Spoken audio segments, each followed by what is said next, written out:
Kemudian kita perlu mengurai kemacetan dengan apa? Dengan membuat suatu compound yang tersentralisasi, di mana di situ ada tempat tinggal, ada pasar, ada sekolah, sehingga transportasi ini juga bisa terkonsolidasi dan dibuat minimal 500 meter dari pemukiman sebagai vendor daripada MRT atau LRT ataupun Transjakarta, yaitu mikro-transportasi. Ya, mengatasi macet ada dua ideologi. Ideologi memfasilitasi pergerakan MRT, LRT, Transjakarta, busway, bikeway, dan lain sebagainya. Kita mungkin akan coba berinovasi membuat riverway atau perahu melintasi 13 sungai di Jakarta. Kemudian juga perluasan yang namanya flyover masih dibutuhkan secara reality. Ya. Nah, ideologi kedua yang pasangan Ridho akan kembangkan selama 5 tahun adalah mengurangi pergerakan, membangun pusat-pusat pertumbuhan, CBD di Ancol, di PIK, di Meruya, di Kelapa Gading, di TBC Matupang. Sehingga orang selatan tinggalnya di selatan, tidak usah ke pusat, kerja di selatan, nge-mall di selatan. Orang di barat, tinggal di barat, kerja di barat, nge-mallnya di barat, tidak harus semua ke pusat. Kemudian kita pergilirkan yang namanya work from home. Senin industri media, Selasa industri hukum, sehingga mengurangi pergerakan, digabung memfasilitasi pergerakan, insya Allah mengurangi kemacetan. Baik. Transjakarta tidak cukup untuk mengatasi, menyelesaikan persoalan macet di Jakarta. Aglomerasi telah ada, maka yang harus dilakukan adalah Transjabodetabek. Untuk itu, maka harus diatur dari ujungnya. Saya termasuk yang akan membebaskan 15 golongan yang sekarang ini sudah naik busway gratis, maka mereka naik MRT dan LRT juga gratis, baik itu dari Bekasi, dari Tangerang Selatan, dari Bogor, dan dari manapun apabila fasilitas itu ada. Pendapat dari kedua paslon tidak salah, semua benar. Hanya yang diperlukan adalah prioritas mana yang...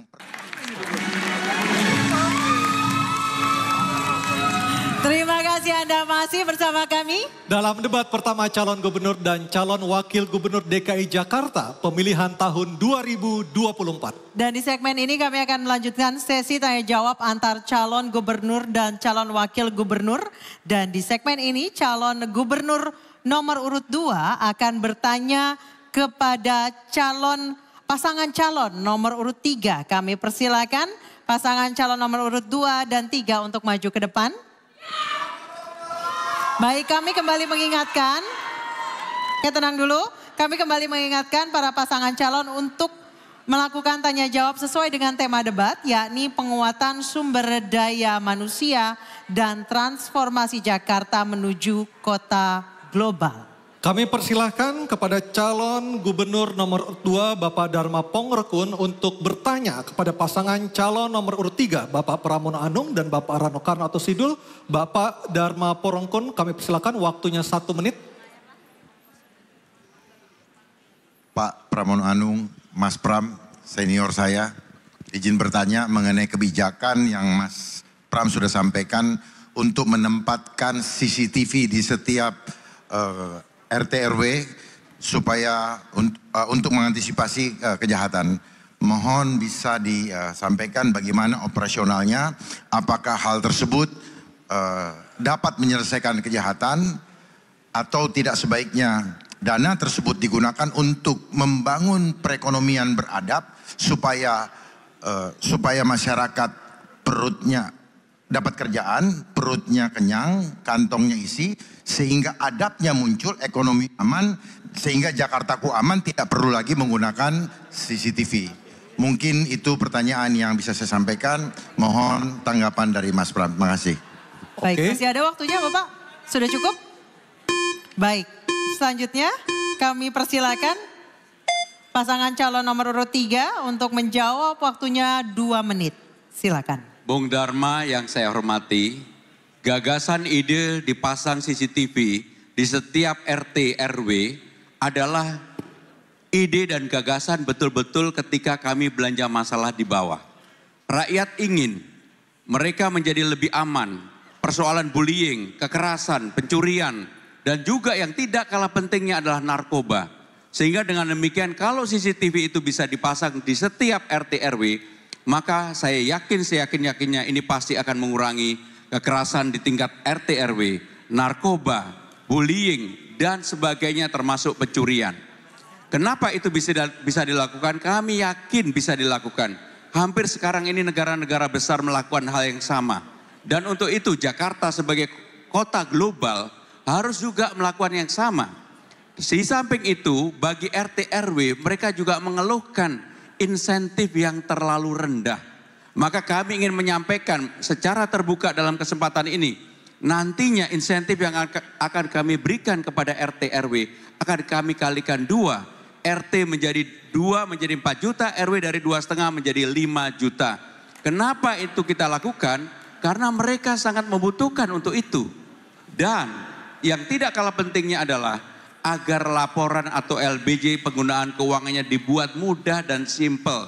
Maka dengan demikian Bung Dharma, kalau ini dijalankan saya yakin bahwa ini akan mengurangi narkoba pada tingkat paling di bawah, kekerasan, bullying, dan pencurian. Dan mudah-mudahan ini menjadi hal yang positif bagi seluruh masyarakat karena ini betul-betul diminta oleh mereka ketika kami belanja masalah di bawah. Sehingga dengan demikian ini bukan karena sesuatu yang baru, tetapi memang rakyat membutuhkan itu, RT RW membutuhkan itu. Terima kasih. Terima kasih. Baik, terima kasih. Kami persilakan kepada pasangan calon nomor urut 2 Bapak Dharma Pongrekun dan Bapak Kunwardana menanggapi dalam waktu 1 menit. Baik, dalam pandangan kami CCTV diperlukan menjadi bermanfaat ketika dioptimalkan dengan langkah selanjutnya, SOP berikutnya. Apalah gunanya ada CCTV tetapi langkah selanjutnya tidak diteruskan dalam pendidikan berikutnya. Kita contoh, New York adalah kota global nomor 1. Betapa ribuan bahkan ratusan CCTV yang ada. Karena kita sendiri sebenarnya meniru dari asing. Tetapi kita tidak paham bagaimana untuk mengatasi suatu kejahatan. Kunci kejahatan itu ada di persoalan adab yang sudah hilang. Kota global yang sejati adalah kota global yang global itu apa? Dunia, semua. Jadi harus indah untuk semua. Persoalannya regulasi-regulasi yang ada membuat rakyat terhimpit sehingga membuat rasa ketidakadilan akibat kebijakan-kebijakan yang kurang adab. Sehingga menurut kami Baik. Waktu Waktunya habis. Terima kasih. Pak Dharma Pongrekun. Terima kasih, kami persilakan pasangan calon nomor urut 3 untuk menjawab, waktunya 2 menit. Saya menggunakan kata yang disampaikan oleh Pak Dharma tadi mengenai adab. Kalau ada CCTV, maka akan ada pengawasan. Secara pelan-pelan orang yang mau berbuat curang, orang mau berbuat jahat, orang mau melakukan narkoba diawasi secara bersama-sama. Mungkin bagi sebagian orang tidak mau dan tidak suka. Tetapi inilah bagian dari preventif yang harus dilakukan oleh pemerintah dalam hal ini melalui infrastruktur pada tingkat di bawah yaitu RT dan RW. Bahwa hal ini bisa dilakukan, saya yakin pasti bisa dilakukan. Dan untuk itu maka tidak boleh kemudian hanya karena persoalan teknis kita tidak teruskan. Saya Pak Bung Dharma kalau ini diberikan kesempatan pasti saya lanjutkan. Outputnya bagaimana? Harus bekerja sama dengan aparat penegak hukum kalau ada pencurian. Harus bekerja sama dengan aparat penegak hukum kalau ada narkoba. Dan itu membuat swasensor di masyarakat akan menjadi semakin baik. Dan inilah yang diharapkan dengan dipasang CCTV pada RT dan RW. Dan untuk itu, kenapa ini menjadi program kami? Kami serius untuk menangani ini karena ketika kami belanja masalah di bawah, hampir semua orang mengeluh tentang bullying, kekerasan, narkoba, pencurian. Bahkan kalau ini dilakukan maka apa yang terjadi? Orang mau selingkuh pun akan ketahuan. Maka dengan demikian inilah yang akan kami lakukan. Dan itu yang kemudian saya yakin hal adab yang tadi selalu Pak Dharma sampaikan. Mudah-mudahan orang yang mau melakukan mereka tidak melakukan. Terima kasih. Terima kasih, matur nuwun, matur nuwun. Masih ada sisa waktu, cukup? Cukup. Baik. Baik. Baik, kita berikan aplaus dulu untuk kedua pasangan calon gubernur dan pasangan calon wakil gubernur. Dan kami persilakan kepada pasangan calon nomor urut 2 untuk kembali ke tempat. Silakan. Dan tanya jawab akan kami lanjutkan. Kami akan mengundang pasangan calon nomor urut 1 untuk maju ke depan. Dan kali ini pasangan calon nomor urut 3 dan pasangan calon nomor urut 1 akan saling tanya jawab dan menanggapi. Kami persilahkan untuk calon gubernur nomor urut 3. Bapak Pramono Anung bertanya kepada pasangan calon nomor urut 2, Bapak Ridwan Kamil dan Bapak Suswono. Waktu Anda 1 menit, silakan. Kang Emil, Pak Suswono yang saya hormati, pertanyaan saya sederhana seperti ketika Kang Emil tanya saya tadi. Pengalaman Kang Emil sebagai gubernur dan juga sebagai wali kota di Bandung, dan saya yakin bisa hal yang sama juga diterapkan di Jakarta kalau terpilih. Untuk itu pertanyaan saya sederhana, bagaimana Kang Emil dalam konteks untuk SDM transformasi menjadi kota global kepada kelompok disabilitas? Karena perbedaan Jakarta dan Bandung relatif hampir sama. Bagaimana cara menangani dan kenapa itu dilakukan? Untuk itu kami mohon jawaban. Terima kasih. Baik, waktunya masih ada Bapak? Terima kasih. Sudah cukup? Baik, kami persilakan pasangan calon nomor urut 1 untuk menjawab, waktunya 2 menit. Ya, dalam visi misi pasangan Ridho, kita ini membawa Jakarta baru karena ditinggal Nusantara sebagai ibu kota. Menuju Jakarta maju, naik kelas jadi kota global. Melalui prinsip apa? Melalui inovasi. Inovasi itu menghadirkan yang dulunya tidak ada menjadi ada. Dengan 2 nilai, berkeadilan dan sejahtera. Pertanyaan Mas Pram ini adalah konteks tentang berkeadilan. Yang namanya berkeadilan, semua di Republik ini selama dia adalah anak bangsa kita harus mendapatkan hak yang sama dalam pendidikan, dalam kesehatan, dalam pekerjaan, dalam mobilitas di kota. Sebagai yang aktif di perkotaan, saya mengamati mayoritas kota di Indonesia itu ramahnya hanya untuk kita, lelaki dewasa. Disabilitas dan lain-lain kadang-kadang susah. Waktu pengalaman saya reformasi semua perempatan-perempatan jalan, trotoar-trotoar dihadirkan dengan jalur disabilitas misalkan ya. Saya pernah tegur satu wali kota karena jalur tunanetranya di warna merah, mohon maaf. Saya bilang ini bukan masalah warna, ini kuning itu adalah low vision yang paling bisa dilihat ya. Hal-hal begitu terus kita tingkatkan. Waktu saya gubernur, saya pernah mengeluarkan kebijakan namanya Equal Opportunity Employer.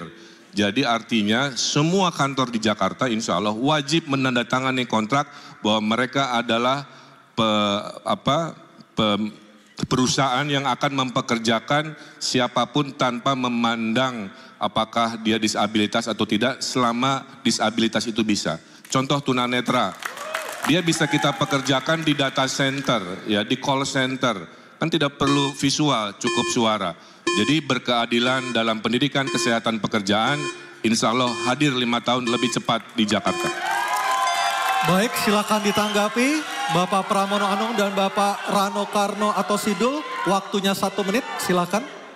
Dalam kesempatan ini hadir sahabat saya yang namanya Farhan Helmi dari Bandung dan juga Mbak Atun, adik dari Bang Dul. Kenapa saya menanyakan ini? Karena persoalan disabilitas di Jakarta maupun di Bandung kurang lebih sama. Tidak ada keberpihakan secara sungguh-sungguh dari pemerintah untuk menangani mereka. Bukan saya menyampaikan sesuatu yang mengarang. Teman saya Farhan Helmi sebagai ketua Dilat Disabilitas dan Lansia yang ada di Bandung selama ini untuk menyewa ruangan dan kantornya saja kesulitan. Bahkan untuk aktivitas sehari-hari juga mengalami kesulitan. Saya yang ada di Jakarta pada waktu itu karena dia sahabat saya, ini sudah bertahun-tahun yang lalu. Maka kamilah yang kemudian nanti bisa ditanyakan kepada sahabat saya yang namanya Farhan. Kamilah yang kemudian memenuhi hal itu. Jadi praktek di lapangan seringkali berbeda dengan apa yang di luar lapangan. Terima kasih. Baik, terima kasih. Kami persilakan pasangan calon nomor urut 1 untuk memberikan tanggapan dari pernyataan pasangan calon nomor urut 3. Waktunya 1 menit, silakan. Ya, ibu saya mengatakan kalau dianggap salah saya mau minta maaf Mbak Farhan. Kalau dirasa masih belum cukup, saya tidak akan excuse. Cuman kalau mau adil Mas Pram, perubahan sebelum saya menjabat pemimpin dengan setelah saya menjabat pemimpin, perubahannya itu banyak. Mungkin tidak 100% ya. Mungkin tidak bisa 100%, nobody perfect juga kan. Tapi kalau ditanya dengan angka, saya bisa membuktikan betapa perubahan-perubahan untuk golongan disabilitas itu sangat signifikan. Tapi mungkin belum menyentuh 100%. Jadi kalau kurang saya minta maaf, tapi kalau saya nanti jadi gubernur, mari kita bekerja bersama-sama memastikan Jakarta ramah untuk semua, khususnya kaum disabilitas, baik tadi urusan sewa gedung, untuk acara, pekerjaan, pendidikan maupun kesehatan. Terima kasih. Terima kasih. Dan mohon tenang. Kami persilakan kepada pasangan calon nomor urut 1 untuk kembali ke tempat. Dan selanjutnya kami akan mengundang pasangan calon nomor urut 2, Bapak Dharma Pongrekun dan Bapak Kudwardana untuk maju ke depan. Oke, kami persilakan kepada pasangan calon nomor urut 2 dan juga kami persilakan saat ini, kami persilakan waktunya kepada Bapak Pramono Anung untuk bertanya kepada pasangan calon nomor urut 2, waktunya 1 menit. Sebagai mantan wakil ketua BSSN, salah satu tanggung jawab yang paling utama BSSN adalah mengenai data privasi. Dan beliau ini adalah sebagai orang yang karirnya di BSSN cukup panjang, karena sebelumnya menjadi deputi dan sekarang terakhir menjadi wakil kepala BSSN. Bagaimana dan apa yang Bapak lakukan untuk hal yang berkaitan dengan privasi data yang sekarang ini bisa dicuri di mana-mana. Dan untuk itu, karena ini merupakan bagian dari tanggung jawab BSSN, mungkin Bapak bisa menjelaskan kepada kami. Terima kasih. Baik, masih ada waktunya Bapak? Cukup. Cukup, baik. Pasangan calon nomor urut 2 silakan untuk menjawab, waktunya 2 menit. Terima kasih Mas Pram. Saya ada di BSSN karena beliau.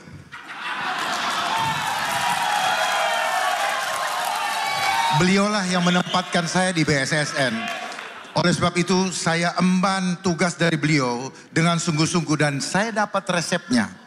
Bagaimana resepnya supaya cyber security di Indonesia bisa dijamin keamanannya. Mudah-mudahan Mas Pram jadi presiden. Saya mohon jadikan Indonesia mandiri internet. Selama internetnya tidak mandiri, maka selama itu bocor semua. 1000 kali kita mengganti password, apapun yang kita lakukan bocor. Jadi tidak ada satupun di ruang cyber ini yang aman. Contoh PDN. PDN aja kebocoran di maling, yang maling ngomong baru ketahuan. Padahal detik ini semua data kita udah bocor. Jadi saya paham betul mengenai dunia IoT. Globalisasi adalah dunia tanpa batas, tapi dibatasi di ruang internet. Oleh sebab itu, kalau kita tidak sungguh-sungguh membuat internet mandiri, maka semuanya adalah bocor. Makanya dibilang artificial intelligence. Artificial intelligence itu artinya apa? Alat intelijen, alat yang memata-matai tanpa kita sadari. Dosa kita ada semua di gadget. Makanya kalau ada kasus diambil gadgetnya, stresnya setengah mati. Oleh sebab itu, mari Mas Pram, saya dukung Mas Pram menjadi Presiden Republik Indonesia. Dan saya akan menjadi staf ahli khusus bidang cyber security. Dan cyber security adalah isu yang tidak akan pernah selesai. Karena itu adalah, dengar baik-baik, cyber security itu adalah industri. Kalau waktunya habis. Waktunya sudah habis Bapak, terima kasih. Terima kasih. Kami Baik, tenang dulu. Kami persilakan kepada paslon nomor urut 3 untuk menanggapi, waktunya 1 menit. Yang pertama, Bung Dharma, saya tahu memang Bung Dharma ini untuk urusan BSSN sebenarnya kapasitasnya, kapabilitasnya bukan sebagai wakil tapi sebagai ketua aja. Tetapi beliau sebagai wakil, kalau sebagai ketua bintangnya naik sebenarnya. Saudara-saudara sekalian, data sekarang ini adalah betul-betul menjadi sesuatu yang penting. Maka menjadi tugas negara untuk memproteksi data tidak keluar kemanapun. Maka untuk itu harusnya BSSN bekerja sama dengan Kominfo untuk melakukan proteksi tentang data dan mudah-mudahan tidak mudah untuk dicuri oleh siapapun. Sehingga dengan demikian Bung Dharma, saya sama sekali tidak membantah apa yang beliau sampaikan. Saya mengucapkan terima kasih. Tetapi doa yang terakhir tadi, harapan yang terakhir bagi saya cukup maju Pilkada DKI saja. Terima kasih. Baik. Terima kasih. Terima kasih, selanjutnya. Oke, baik. Tenang dulu. Mohon tenang. Tenang dulu, terima kasih. Selanjutnya kami persilakan pasangan calon nomor urut 2 untuk memberikan tanggapan dari pernyataan pasangan calon nomor urut 3. Waktunya 1 menit, silakan. Baik. Sekali lagi terima kasih Mas Pram. Saya bisa bintang 3 karena Mas Pram. Jadi hubungan emosional ini tidak bisa kami lepaskan sampai Tuhan memanggil kami. Betul Mas Pram? Bukan karena rivalitas ini menghentikan silaturahmi kami. Tetapi satu hal yang ingin saya sampaikan, bahwa kalau kita paham agenda global, maka Kominfo perlu dikoreksi. Harusnya Infokom, bukan Kominfo. Kominfo adalah komunikasikan informasi, tetapi harusnya informasi difilter baru dikomunikasikan. Jadi di sana ada rahasia yang perlu dipahami betul, bahwa itu terjadi setelah reformasi 2002. Ada Kominfo, ada Kemenpan RB, dan lain-lain. Sehingga saya paham betul agenda-agenda apa yang terjadi di situ. Makanya muncullah ITE dan ternyata banyak persoalan di media sosial. Baik. Terima Terima kasih Bang Pram. kasih. Mohon maaf kalau Kita berikan aplaus yang paling meriah di segmen Saya ini menjalankan untuk ketiga tugas. pasangan calon.